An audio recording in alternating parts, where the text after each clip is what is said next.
Добар ден, еве во Европскиот парламент го користиме нивното гостопримство за да разговараме со господинот Едвард Кукан, кој е познат на македонската јавност, европратеник, поранешен министер за надворешни работи на Словачка и дел од парламентарната тројка која што го олесни донесувањето на Пржинскиот договор и понатаму останува активна во Македонија.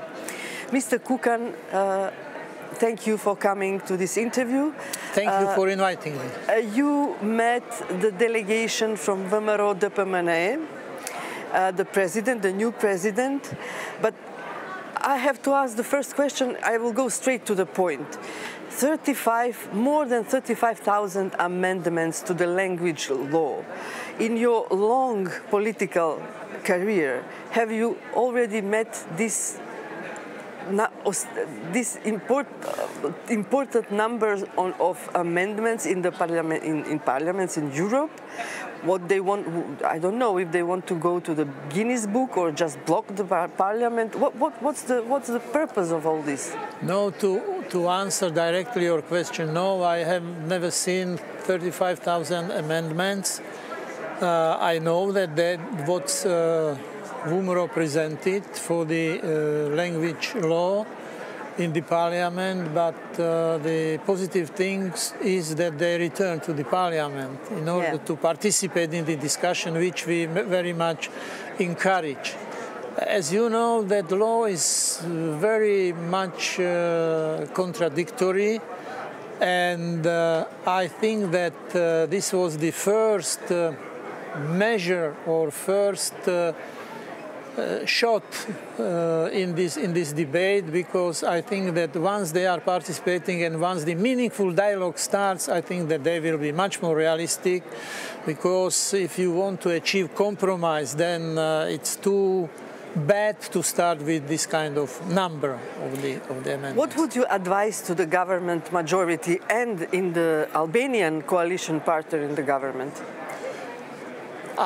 We are saying clearly to the government in Macedonia that they have very big responsibility for their country after a long, latent, destabilizing situation in the country. Now, after the election, they can concentrate on the positive things which country needs, the reform process. It's very difficult, and we tell them to have dialogue with the opposition, because the issues they are solving are for the country, for the future of the country, like EU membership or NATO membership. So they should listen also to the opposition. The process should be inclusive, because without opposition, you know, it's not producing lasting solution. And you didn't ask, but I was encouraged by meeting the new leadership of VMRO just a while ago, that they told me that they are ready to do that, that they are ready to play a role of the positive and constructive opposition. What they are, and they are doing it already partly, and what they only say that this kind of cooperation is a two-way street, that you give something, you get something, which is very fair to say.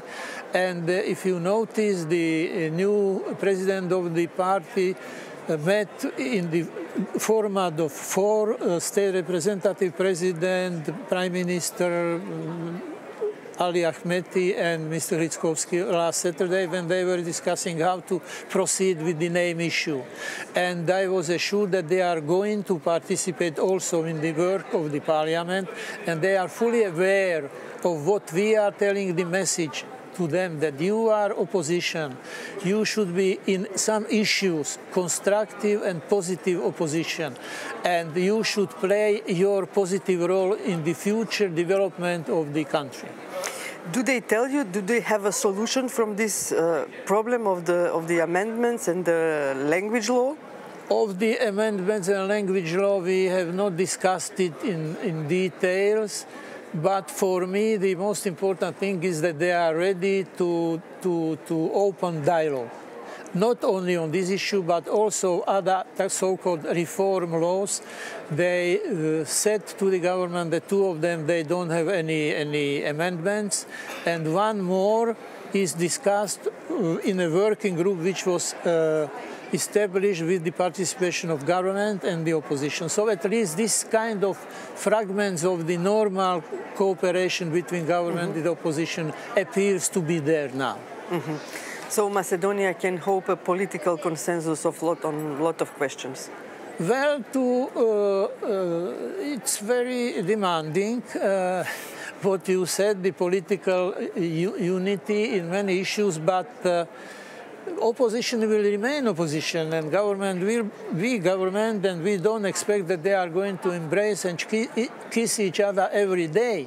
No. But when they are responsible for the country, for the people, Macedonia has lost too much time, not because of your country, but because also of other partners in the EU integration process.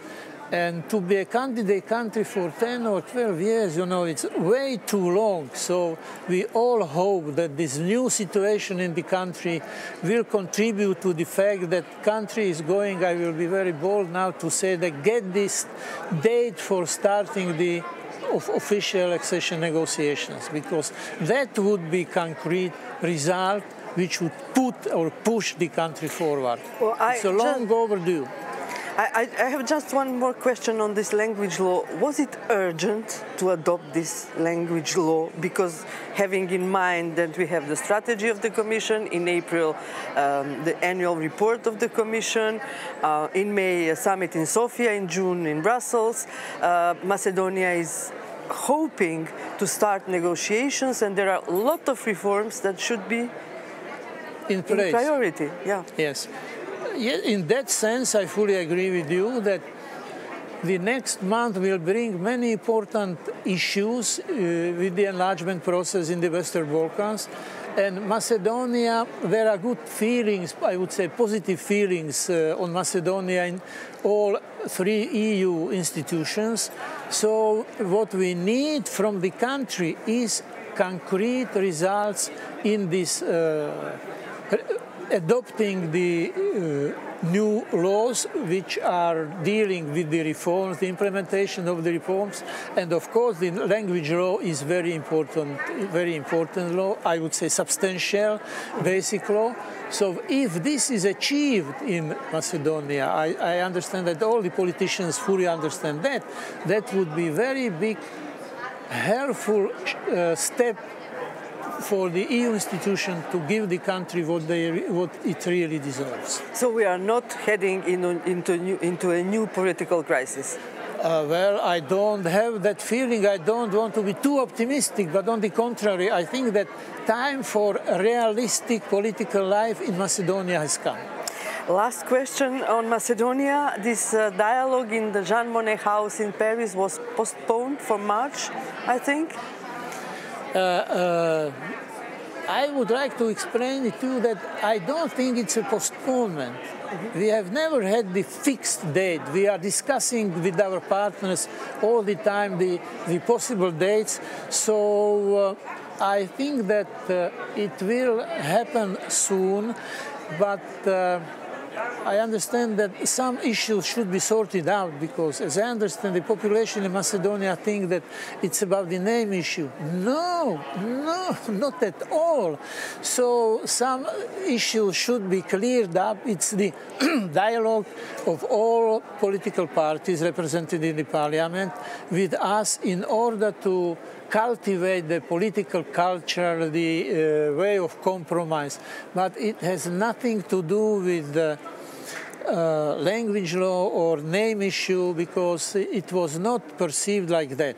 So that's why we really try to clear all the obstacles in order to have the meaningful dialogue, and the date is not so much important, and we want to fix the date which would allow the meaningful dialogue. So I would not speak about the postponement. We are trying to find the right time.